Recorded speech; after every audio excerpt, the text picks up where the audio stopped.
welkom allemaal. Kom maar snel naar binnen. Dan gaan wij met dit verhaal.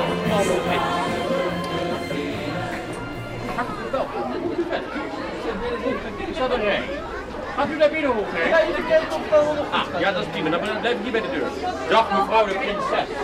Wat ziet u er prachtig uit. Welkom op het bal van de prins. Als u het leuk vindt om mee te doen, dan vergeet het. Op een dag, het is heerlijk waar, lijkt haast wel een wonder.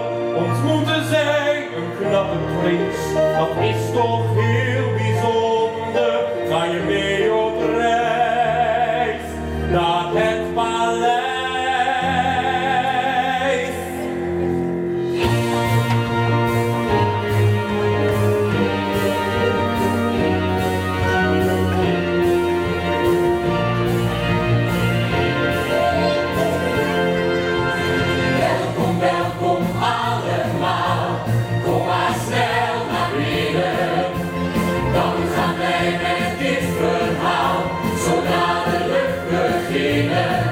Vandaag ben jij voor eventjes een prins of een prinses.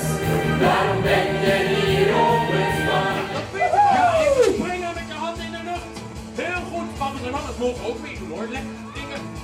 En een beetje zwaaien van links naar rechts. Want dit is ons afscheidslied. Daar gaan we. Ze leven nog lang en gelukkig. En daarom vieren wij het feest op de sluit. Ze leven nog lang en gelukkig. Dag en tot ziens, het sprookje is uit. Kunnen jullie springen? Hey! Hoe heet je? Amber, En wat vond je van de voorstelling? heel erg leuk. Het leukste vond ik dat die deur steeds open en dicht ging, want dat was heel grappig. En ik vond het gewoon leuk. Kende je het sprookje al? Ja, ik kende het sprookje al. En was het zoals je verwacht had? Nou, eigenlijk nog leuker dan ik het verwacht had. Hoe heet je? Lucas, En wat vond je van het sprookje? leuk. Wat vond je het leukste? Dat weet ik niet zo goed.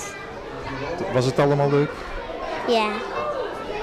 En, Nou, ik ben Govert. Ik ben namelijk Govert. Ik ben de stiefbroer ben ik van Assepoester, ben ik. Ja, ja. En dit is mijn stiefzus hierachter. Oh, niet schrikken, niet schrikken. En hoe is het om theater te maken voor kinderen?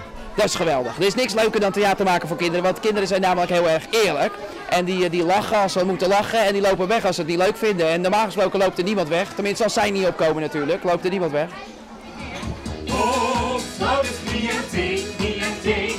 Hoofd, schouders, knie en teen, knie en teen. Oren, ogen, beentje van je neus.